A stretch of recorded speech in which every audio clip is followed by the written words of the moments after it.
Bonjour à tous, élèves de 6e 7, je reviens vers vous pour cette première semaine de confinement qui j'espère n'est pas trop pénible pour vous à la maison. Il faut qu'on travaille ensemble, vous le savez, il y a une continuité pédagogique, donc je vais vous donner la correction de l'activité 1 que vous deviez faire pour la dernière fois. Je vous rappelle simplement le contexte, nous sommes dans le chapitre 3 du thème 1, la classification scientifique des êtres vivants.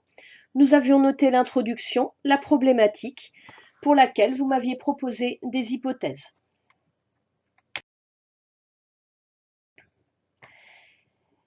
L'activité 1 consistait à établir, à déterminer, à essayer de voir finalement quels sont les principes de cette classification utilisée par les scientifiques.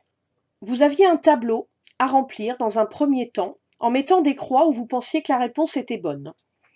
Il fallait donc trouver les milieux de vie de 6 êtres vivants, le castor des marais, le sanglier d'Europe, le faisan de Colchide, le pic-vert, l'agrillon élégant et la pierrite du chou.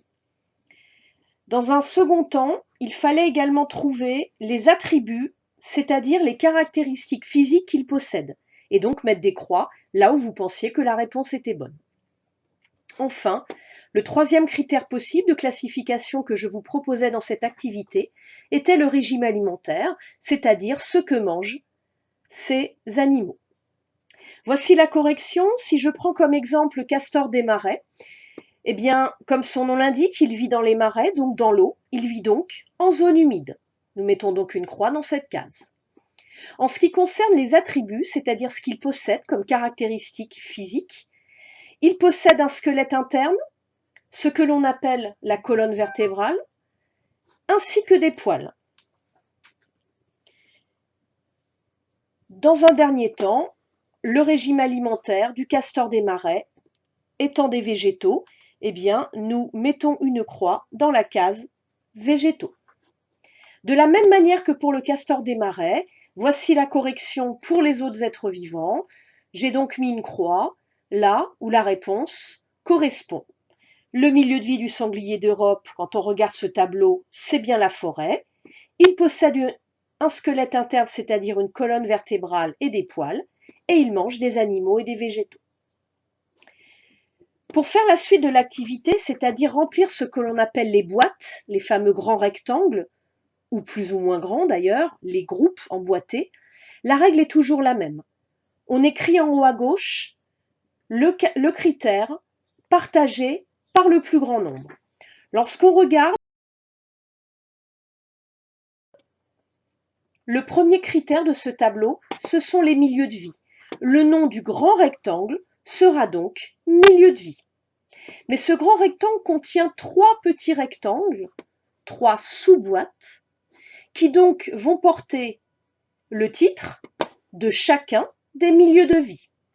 La forêt, la prairie et la zone humide. Il ne nous reste plus qu'à regarder où l'on a mis des croix dans le tableau et à placer les êtres vivants au bon endroit, dans la bonne boîte. Le pic-vert et la pierrite du chou vivent dans la prairie. Nous allons donc les mettre dans la boîte prairie. On suivra le même raisonnement pour les autres êtres vivants.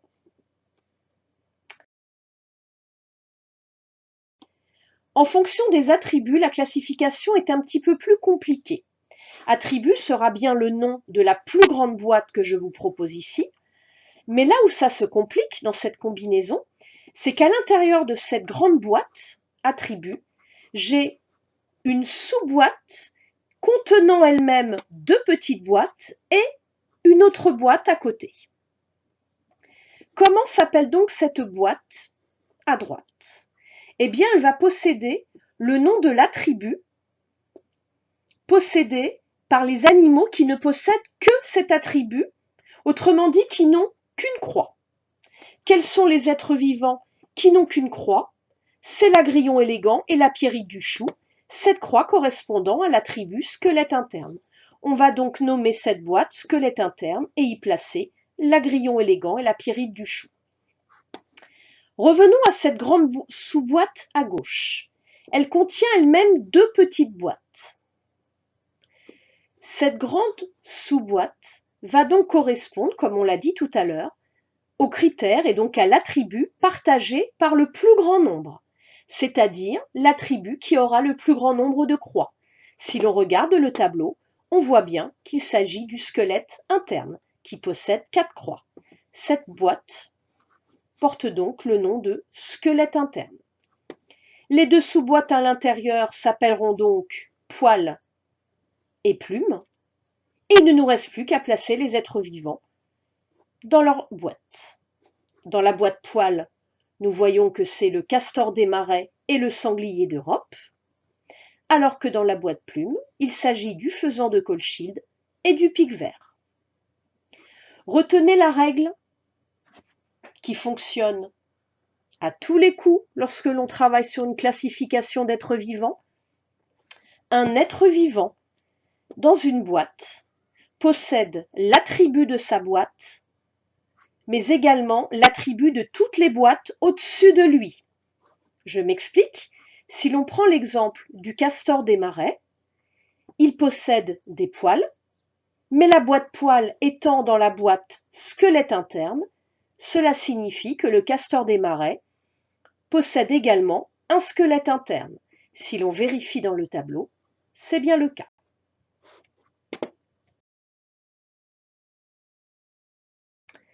De la même manière que pour le milieu de vie, voici la correction en fonction du régime alimentaire. Même raisonnement, la grande boîte s'appelle régime alimentaire car c'est le critère commun à tous les êtres vivants.